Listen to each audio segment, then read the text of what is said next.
बिहार और मिथिलांचल की हर खबर देखने के लिए यूट्यूब चैनल सर्च करें, सब्सक्राइब करें और बेल आइकन दबाएं।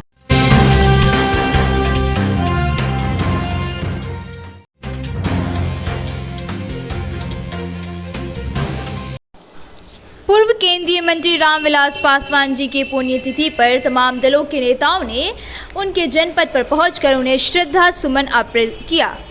भारतीय भिक्षुक संघ के तत्वाधान में आयोजित कार्यक्रम में उन्हें भावभीनी श्रद्धांजलि दी गई। उस अवसर पर प्राय सभी दलों के सांसद, मंत्री, पूर्व केंद्रीय मंत्रियों के अलावा रामविलास जी के कट्टर समर्थकों ने दिल्ली पहुंचकर उन्हें श्रद्धा सुमन अर्पित किए। इस अवसर पर सांसद चिराग पासवान ने सबका स्वागत किया और एक विचार गोष्ठी का आयोजन भी किया गया, जिसमें रामविलास जी के कृतित्व एवं व्यक्तित्व पर बृहद चर्चा की गई। हमारे साथ लोजपा के संसदीय बोर्ड के अध्यक्ष एवं पूर्व विधान परिषद के सदस्य हुलास पांडे जी हैं और उनके साथ रामविलास जी के सारे समर्थक पदाधिकारी जो अभी चिराग पासवान जी से कंधे मिला के चल रहे हैं। सर, आपका बिहार मिथिला न्यूज में बहुत बहुत स्वागत है। और कैसे याद करेंगे बिहार का विकास, नहीं देश के विकास में रामविलास पासवान जी का अहम योगदान था, कैसे याद करेंगे और क्या कहना चाहेंगे विधायक जी? सबसे पहले तो हम लोगों के अभिभावक और दिवंगत नेता, देश के दूसरे अम्बेडकर, जिनके मूर्ति के सामने हम लोग आपसे रूबरू हैं, रामविलास पासवान जी को चरणों में श्रद्धा सुमन अर्पित करते हुए आज उनकी पुण्यतिथि है और एक ऐसे महान आत्मा की पुण्यतिथि हम लोग यहाँ आज मनाने जाएंगे, श्रद्धांजलि सभा करने जा रहे हैं, जिन्होंने देश के हर तबके के लिए, गरीब हो, वंचित हो, शोषित हो, पिछड़ा हो, अति पिछड़ा हो, हर वर्ग के गरीबों के लिए उन्होंने जो संघर्ष किया है, सड़क से लेकर सदन तक, लोकसभा तक, राज्यसभा तक, जितना उन्होंने संघर्ष किया है, भारतवर्ष के किसी नेता ने उतना संघर्ष नहीं किया है। और उसी का परिणाम है कि अनेकों उनकी अगर उपलब्धियां हम लोग गिनाने लगे तो 24 घंटे बीत जाएंगे और उपलब्धियां खत्म नहीं होंगी। दूरसंचार की क्रांति का मामला हो, रेलवे में भर्ती का मामला हो, तो आज उनके वितरण का मामला, आज उनके विरासत को आप लोग कैसे संरक्षित रखेंगे? इस पर अपार प्रेम स्नेह मिल रहा है हमारे आदरणीय चिराग पासवान जी को, जो हम सबों के नेता भी हैं, लोक जनशक्ति पार्टी रामविलास के हम लोगों के आदरणीय राष्ट्रीय अध्यक्ष भी हैं।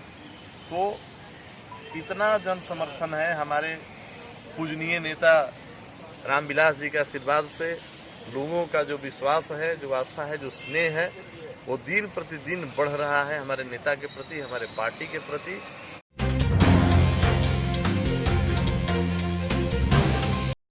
भारतीय विदेश मंत्रालय द्वारा स्वच्छता अभियान का कार्यक्रम। इन दिनों भारतीय विदेश मंत्रालय में स्वच्छता अभियान विशेष स्वच्छता कार्यक्रम का आयोजन किया जा रहा है। निर्माण भवन स्थित विदेश मंत्रालय के सभी कार्यालय एवं अन्य कार्यालयों में आगामी 21 अक्टूबर तक यह कार्यक्रम सफाई अभियान चलेगा।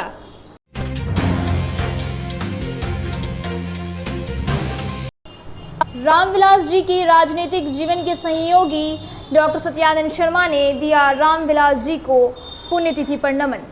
रामविलास जी के राजनीतिक जीवन के सहयोगी, नालंदा से लोकसभा का चुनाव काफी कम वोट से हार चुके सत्यानंद शर्मा ने रामविलास जी को दूसरे अम्बेडकर की संज्ञा दी जाए तो सही होगा। उन्होंने सामाजिक न्याय की धारा को गति प्रदान की थी। गरीब, पिछड़े, अति पिछड़े को उत्थान के लिए वह हर दम कार्य करते हैं। जिस मंत्रालय के वित्त मंत्रालय को उन्होंने अपने कार्य के बल पर आगे बढ़ाने का कार्य किया।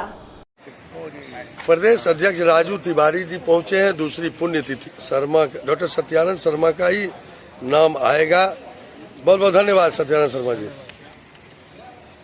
तो इस प्रकार से रामविलास पासवान जी के आवास में उनके समर्थकों का पहुंचना जारी है और बारी बारी से सभी उनके प्रतिमा पर जाकर उन्हें श्रद्धा सुमन अर्पित करें। वैसे मुख्य कार्यक्रम 3 बजे दोपहर से शुरू होगा और काफ़ी सभी दलों के सांसद, विधायक, मंत्रियों के आने के भी प्रबल संभावनाएं हैं।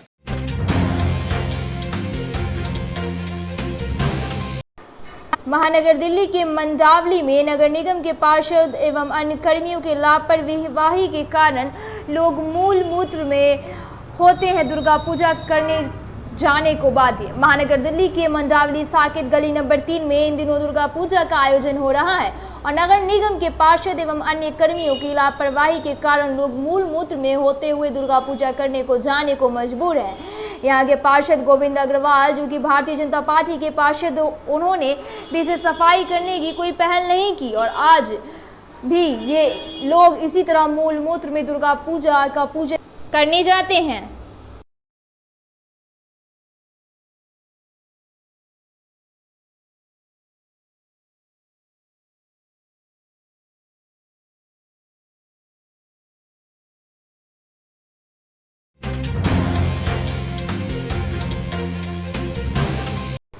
मां अंबिका भवानी का मंदिर भी इस बार दुर्गा पूजा के अवसर पर मंगलमय है। मां अंबिका भवानी का मंदिर अति प्रसिद्ध मंदिर है।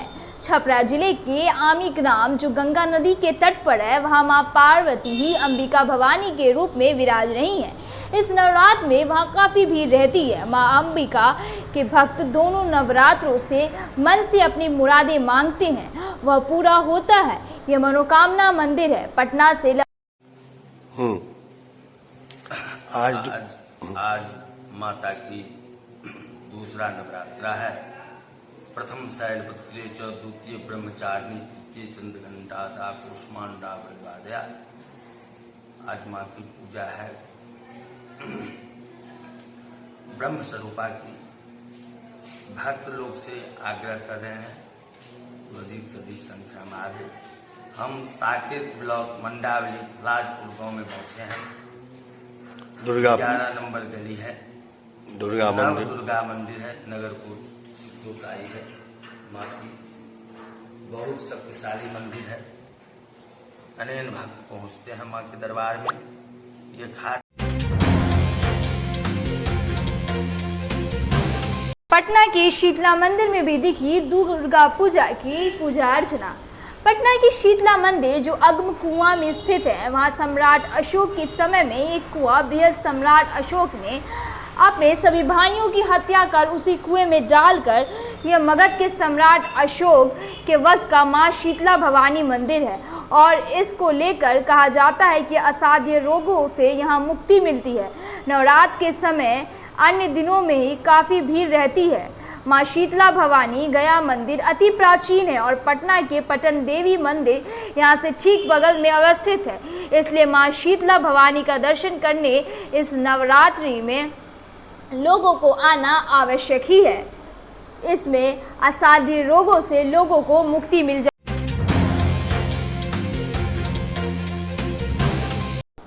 आरती और हवन के साथ महानगर दिल्ली में प्रारंभ हुआ दुर्गा पूजा। करोल बाग स्थित मां दुर्गा मंदिर में आरती हवन के साथ पूजा प्रारंभ हुई। पूजा महानगर दिल्ली के भक्तिमय वातावरण में संलग्न मनाया जा रहा है। मां अंबे की धूम है। सभी भक्तगण अपने अपने हिसाब से अपनी पूजा अर्चना में लगे हुए हैं और भंडारे का भी आयोजन कर रहे हैं। पूजा में हर तरह के कोविड के गाइडलाइंस का भी पालन किया जा रहा है और पूजा अर्चना को मंगलमय तरीके